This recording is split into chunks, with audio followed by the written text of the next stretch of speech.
With us now, former Democratic governor of New York, Eliot Spitzer, is currently columnist for Slate.com. Would it be improper to talk about David Patterson, how bad he is? No, Can I ask well, let's not be overtly rude. I love New York. I really do. I love this city. Be nice. I've always loved this city. He wanted to do a junk food tax. Right. I like that. Is there any way we can just carve out New York and let Patterson run the rest of the state? Let me say this. And I wrote an article for Slate a couple weeks ago. And about how bad Patterson is? No. About how tough it is to be a governor. Look, take Arnold. Let Superman. me just say this, his numbers are 33. It's a hell of a lot harder for Patterson than you. Look, I'm not going to get into that. I'm not there now. But here's the thing. Governors have the toughest job in America because they can't print money like the federal government. Right. Revenues are down 20%. You still are expected to pay for education, for health care, transportation. And unlike a private company where when you sell fewer products, you lay off people, they can't do it. Right. And so it's an impossible position. Even the best governors in the nation, people who are trying hard, from Arnold Schwarzenegger, pick your favorite governor, their numbers are way down because they're caught in a bind. And if we could print money, it would have been easy. All right. But frankly, we shouldn't print money. And frankly, the government's printing too much of it. Let's be blunt here, Governor. How hard has it been for you to be sitting on the sidelines while the financial world just imploded, while New York's financial community went up in smoke? Nobody predicted this cataclysm, but those of us who said there are fundamental structural problems are sitting here saying, please, let's address the structural problems. Let's not put a Band-Aid over it. For years, we were saying too much leverage, too much debt. The system is out of control. People are building another bubble. You want to read a great book, read John Kenneth Galbraith's A Short History of Financial Euphoria. Yeah. You see the current system playing out before your eyes, but he wrote this 40 years ago. This is a repeat of a history that we've seen over and over again through history, and we don't learn from it. Well, we had Jeffrey Sachs on a few weeks ago talking about just the terrible stimulus package, saying that it looks like right now we're trying to rebuild the bubble. And look, Jeffrey Sachs ain't a conservative economist. No, I agree with him. Here's the problem. I see three discrete issues that are not being addressed. First, who pays for the current bailout? Right now, taxpayers are paying when it should be those who benefited in the first place. And as we're throwing trillions of dollars at a financial services system, of course they can begin to report profits because we've thrown so much money at them. The question is who's paying for it? The wrong people. Taxpayers are paying for it. Second, we're not answering the question, what does the financial services system look like when we come out the other end of the pipeline? Right. And the problem is we're rebuilding the same edifice with too big to fail, the same big monstrous organizations that when they get into trouble come back to us to be bailed out and say, instead of saying too big to fail is too big. Break them up. We went through a period of financial services concentration that was wrong, and we also made the fundamental mistake of believing that Wall Street profits equaled value and real jobs for America. It doesn't. Yeah. And the third problem is where the jobs going to come from. We're not creating jobs in this economy for real people. We're moving paper back and forth. That doesn't do it. Are we doing anything now to recreate the same problems?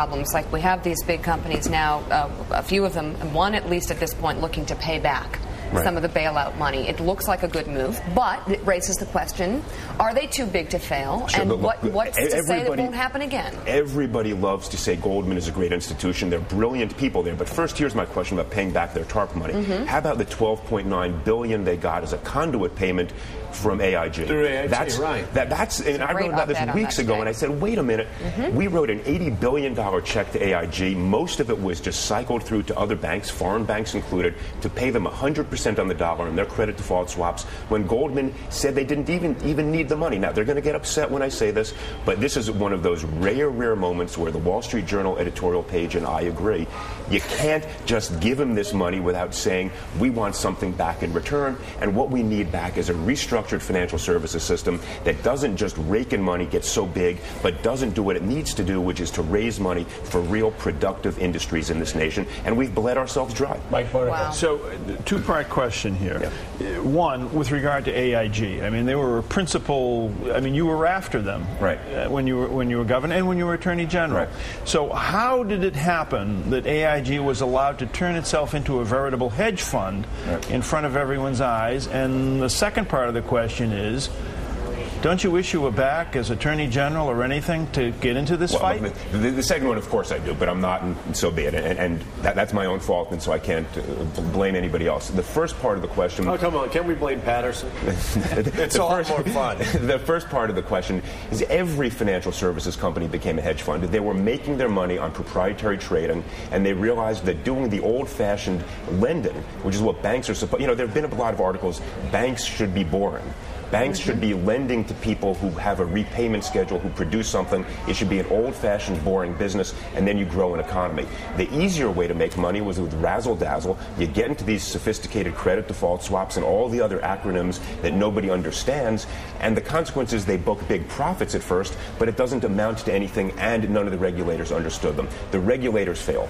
And so did the banks. Okay, but take two of the biggest banks. I mean, J.P. Morgan, Bank of America, they really were not in subprime as much as... Not as much. Not as much. So how did it happen? Here's what I don't understand. Right. How did it happen that all of these little independent mortgage brokers, totally unregulated, were allowed to exist, prosper, come along, knock on your door and say, hey, here's a new mortgage? Because everybody was making money off it. Even though some of the biggest banks, Morgan Chase, B of A, did a slightly better job escaping it in the short term, everybody made money, from the originators to the rating agencies to then those who securitized. Everybody sold it then through securitization into a marketplace, but nobody was holding the risk.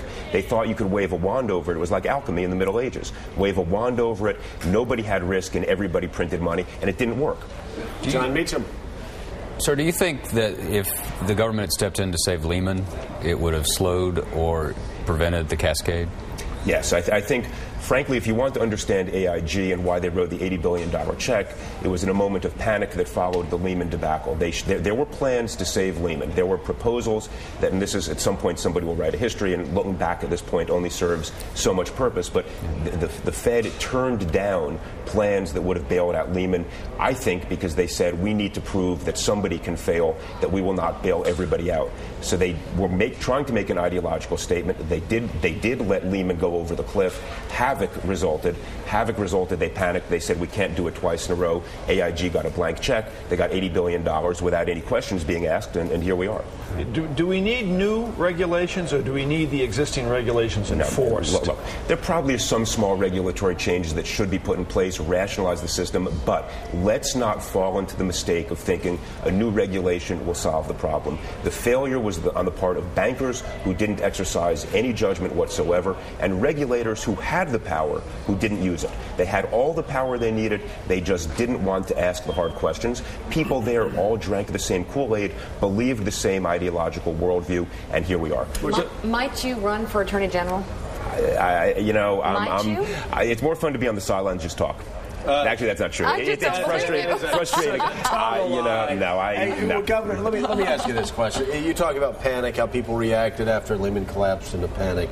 Seems like so many things that have been done. Writing a 3-page TARP bill, right. No information, $700 billion.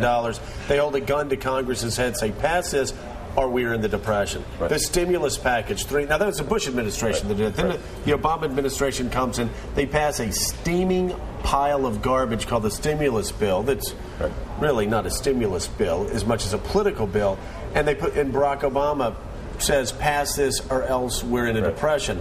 It seems like we're panicking. We're making irrational decisions based on fear, just like President Bush got us to war in Iraq. I agree with much of what you're saying. I think that states it in slightly more dramatic terms than I would, in the sense that you look at Roosevelt, the imperative is to do something and try different things, and if it doesn't work, you try something else. And so they're trying. Now, I agree with you, the stimulus package it's not simply that it was pork-laden, it wasn't focused on the sectors. Right. For instance, I would have said, take a huge sum of money, go to the auto industry. We know that's a sector we want to revive. Say to them, we will buy 500,000 electric cars from you if you give us the right product. Do a competitive process to turn them into a sector that can produce the types of product we want. Then take some money and say, we know consumers won't buy it if they can't recharge their cars. We will take the interstate system and have private sector and pay for them to build charging stations everywhere in the country so consumers can then buy the product. There at least you're rebuilding a sector. Do something useful. Just don't give people $20 checks. That was my argument. We had an opportunity with that stimulus package not to reinvent our economy, but to move our economy forward. Instead, it seems like a lot of things that were done, it was scattershot. And instead of creating a new green economy, we revive an old welfare state that didn't work in the first place. We are rebuilding the same broken system that got us where we are, instead of investing in fundamentally new sectors and using the money in a targeted way. Now, that's you're a legislator, and somebody who's been an executive has a certain view about how legislative bodies operate. Legislative bodies, at least, legislative bodies, chaos is being kinder to it than I might be. Legislative bodies want to push the money around in their own particular way. I think what we need, and this is Tom Friedman, whom you may or may not agree with on some things, he said we need to be China for a day. You need an executive who says this is what we're going to do, and here is the imperative to do it. Do it right now. Legislative bodies don't usually go that way. No, unfortunately they don't.